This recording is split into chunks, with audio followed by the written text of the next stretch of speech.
Åke, we're hearing there is a binding agreement finally between GM and Spyker Cars.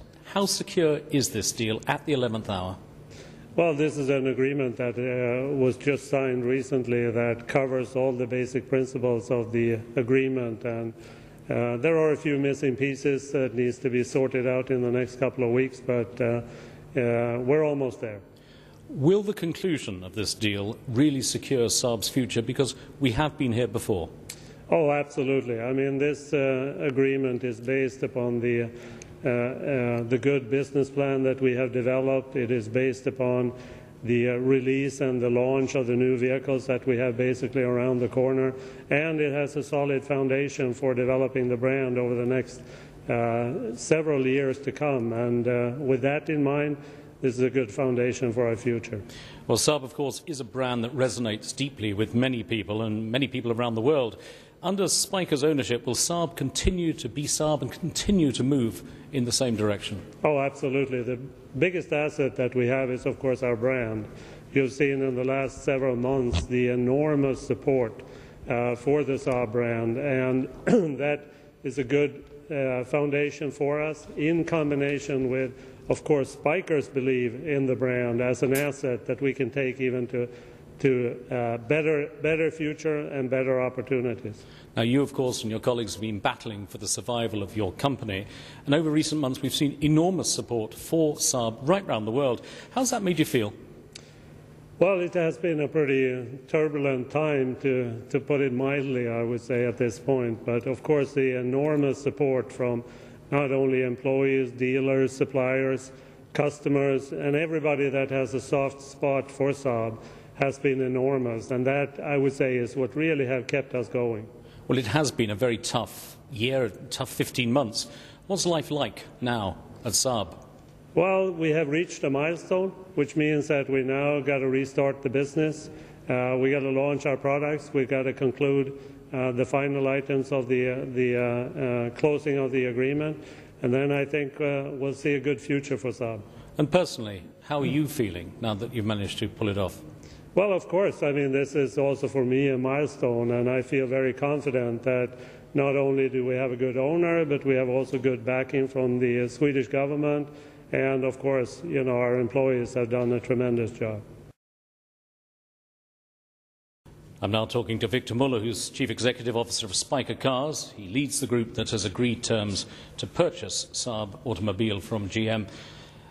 Victor Muller, as the new owner of Saab, you've been working against the clock, possibly even through the night, trying to secure this deal. Many experts said it was quite impossible. How did you finally manage to achieve it in such a short space of time? How was the deal done? I think the deal was done by tenacity, by just simply not giving up. We've had tremendous adverse circumstances along the way, but the objective, to save Saab, was generally overriding, and we just didn't want to lose that opportunity and see such a beautiful company, such an iconic brand, with such great people lose their jobs, brand go down. It would have been a tremendous loss. Well, obviously the negotiations have been between you at Spyker Cars and General Motors, but how involved have the Saab team and management been involved? Well, they were very involved. I mean, one has to bear in mind that this was also a carve-out of a company that had been under GM's ownership for the past 20 years. So there were a tremendous lot of connections between the two which had to be cut. And so without the management of Saab, we would have absolutely not been able to do that. What attracts you to Saab? What was your first interest? Well, it's maybe a very standard answer, but I remember them very well when I was a kid and I drove Saabs. I have always been attracted to their quirkiness, their very unusual design, their beautiful, beautiful shapes, and I think they're a brand that really deserves surviving.